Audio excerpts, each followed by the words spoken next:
Chapter 17.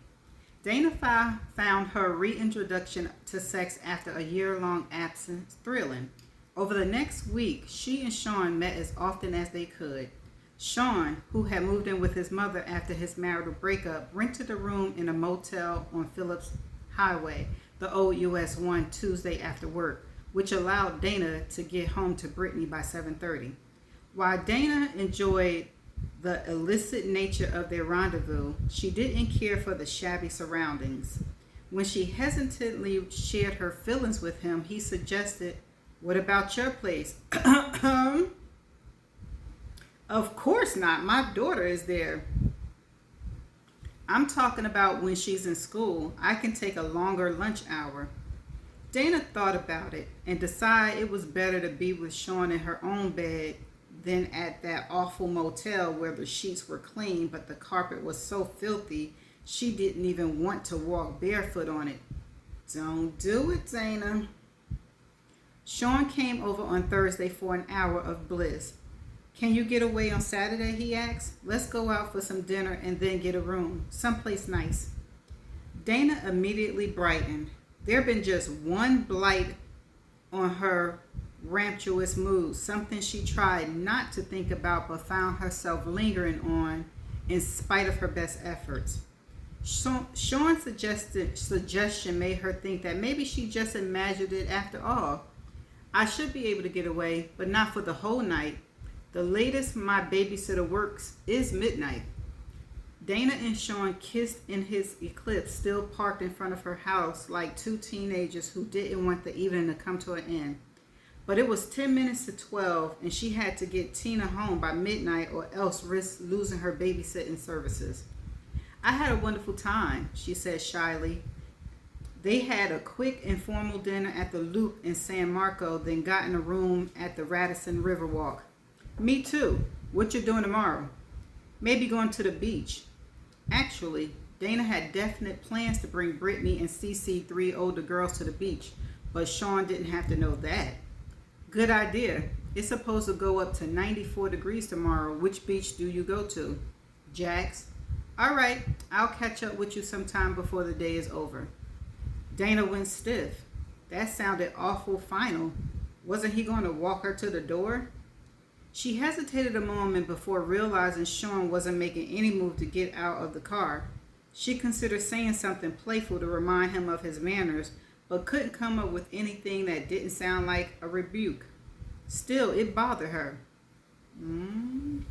She noticed little changes in his behavior ever since last Saturday, the first time they slept together. Did he feel that since they'd been intimate, those little courtesies were no longer necessary? Boom.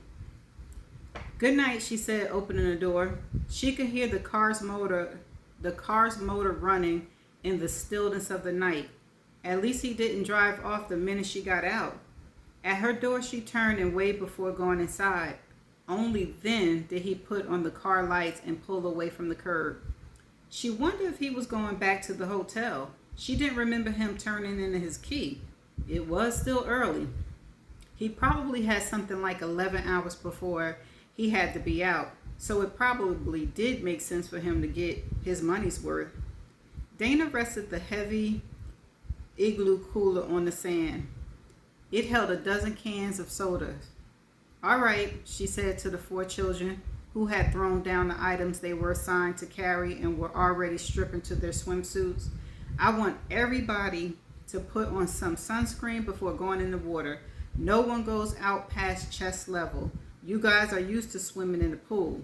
The beach is different because of the waves. You can't really swim here.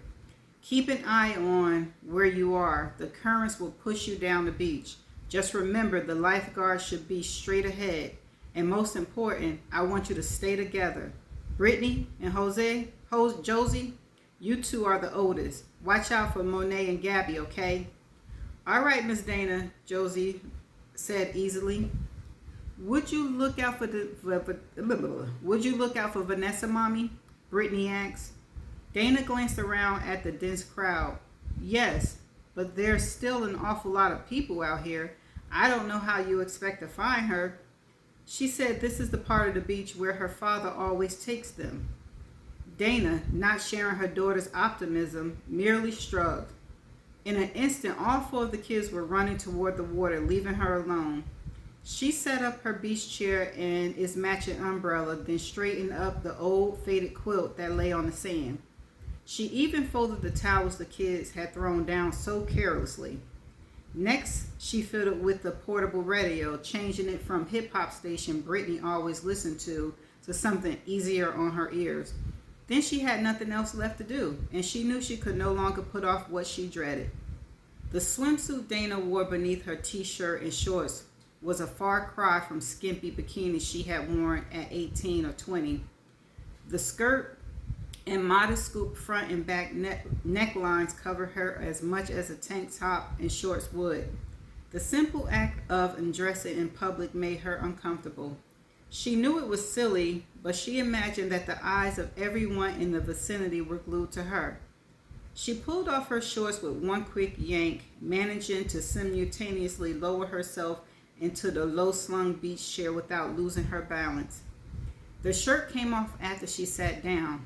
Dana put on her sunglasses and in the act of reaching for her sunblock, she glanced around to see if anyone was watching her. No one seemed particularly interested. Now she felt silly for being so self-conscious. Dana enjoyed coming to the beach, a 25-minute drive from her home. She didn't come very often only because she had a pool. Still, nothing compared to the salty smell of the ocean and the soothing sounds of the surf rushing in. So what if the car was so full of sand by the time they got home that it had to be vacuumed, and in spite of everyone rinsing with the hose at the beach exit? And so what if they had to do a thorough rinse with the pool hose once they got home to keep the ever-present white dirt from making its way into the house? She applied sunblock and put on her straw hat for added protection, then popped open a can of no-name lemon lime soda, Brittany called it fake Sprite, and opened the paperback she was reading. She had plenty of time to get in the water with the kids. For now, she was just going to chill. It pleased her to notice several admiring glances thrown her way as she sat and read her book and sipped her soda, her knees raised and her ankles crossed in ladylike fashion. She rested a hand over her calf and absently stroked the unfamiliar smoothness of her leg. She felt so attractive, so feminine, a simple feeling she hadn't experienced in months. The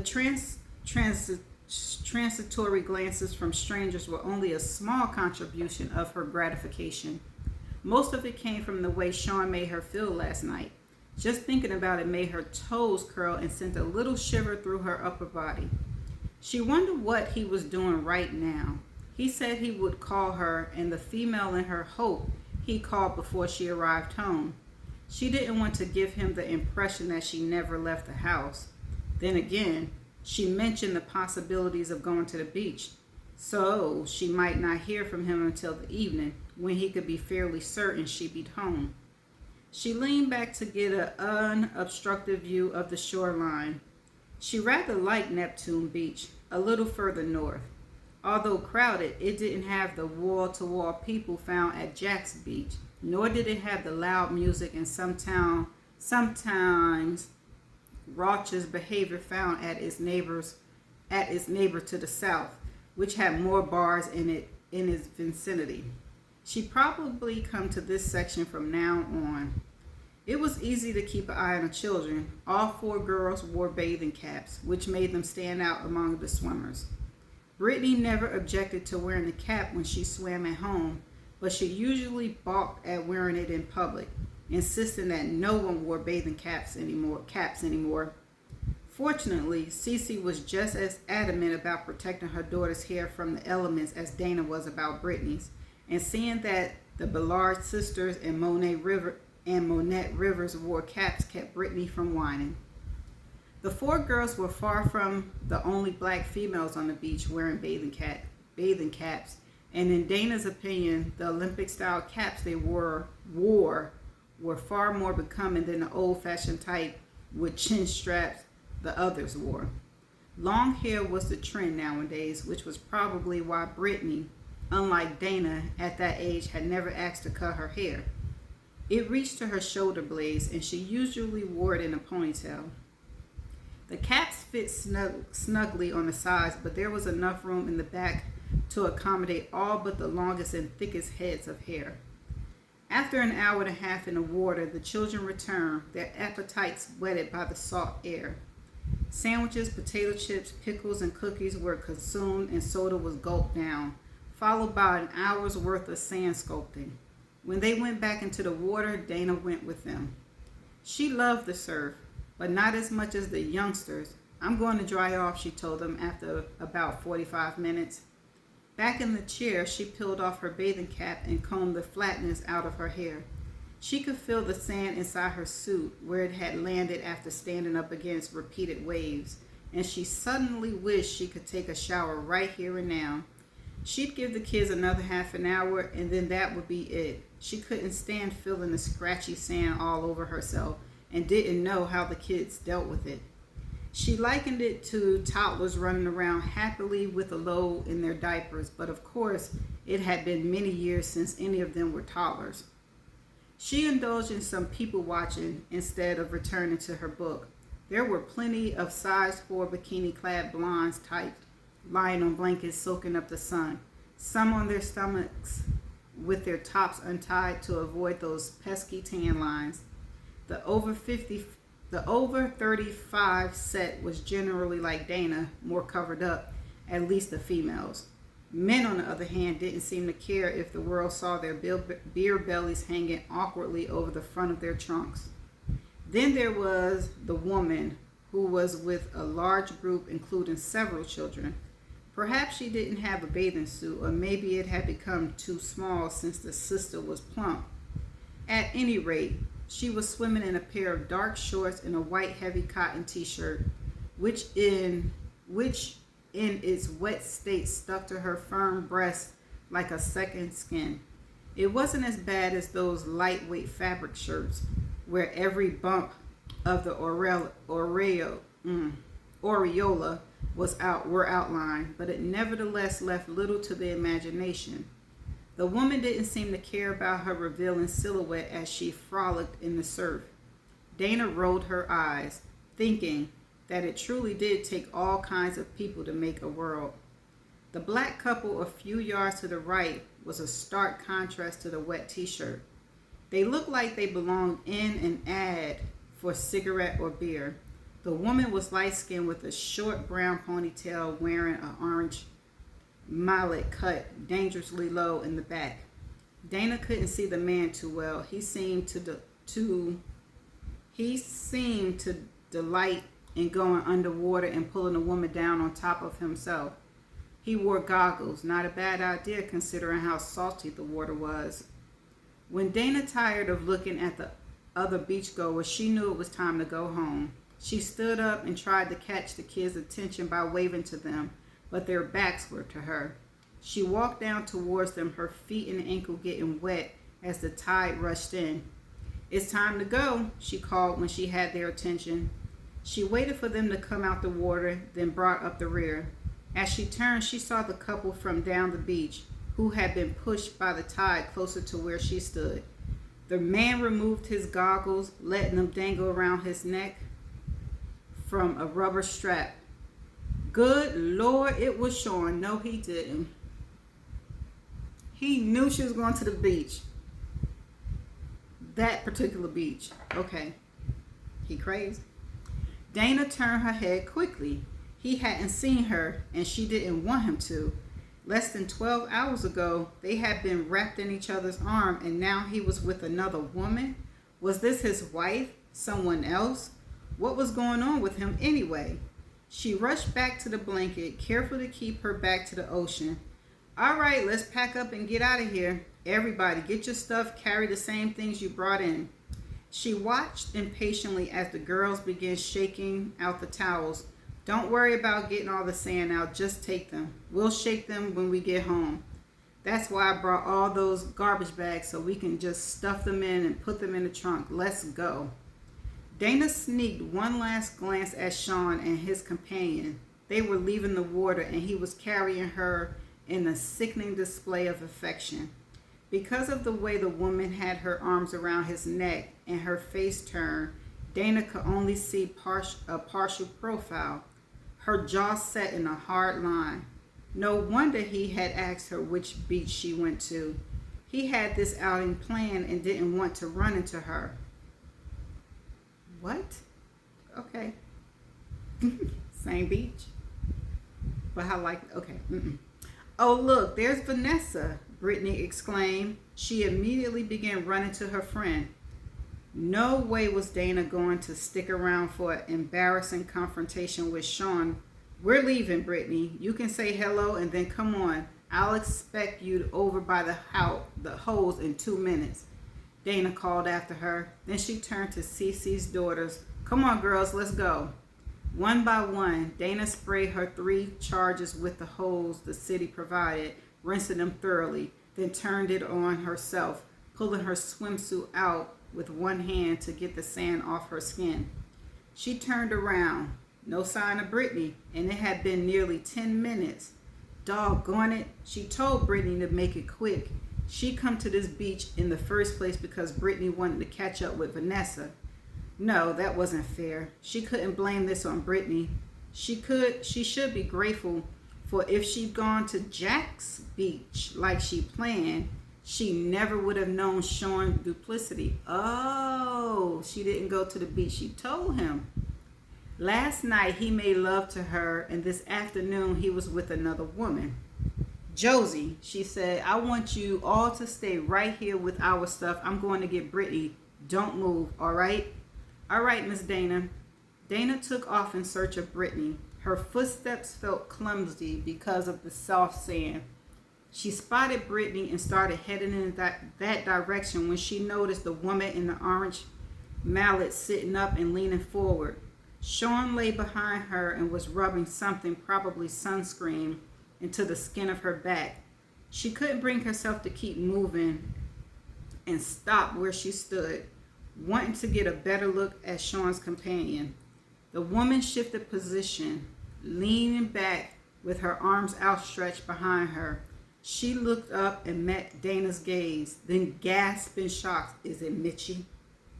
Dana, too, sucked in her breath when she recognized her tenant. Mitchie, it is Mitchie! Her tawny hair looked darker in its wet state. Sean, aware of something amiss, sat up to see what had upset Mitchie. His eyes grew wide with almost comical speed. I bet it did. Dana moved in until she stood directly opposite of them. Hello, Sean, Mitchie, she said calmly. Sean, when you asked me which beach I went to when you brought me home last night, I didn't realize you had an alternative motive.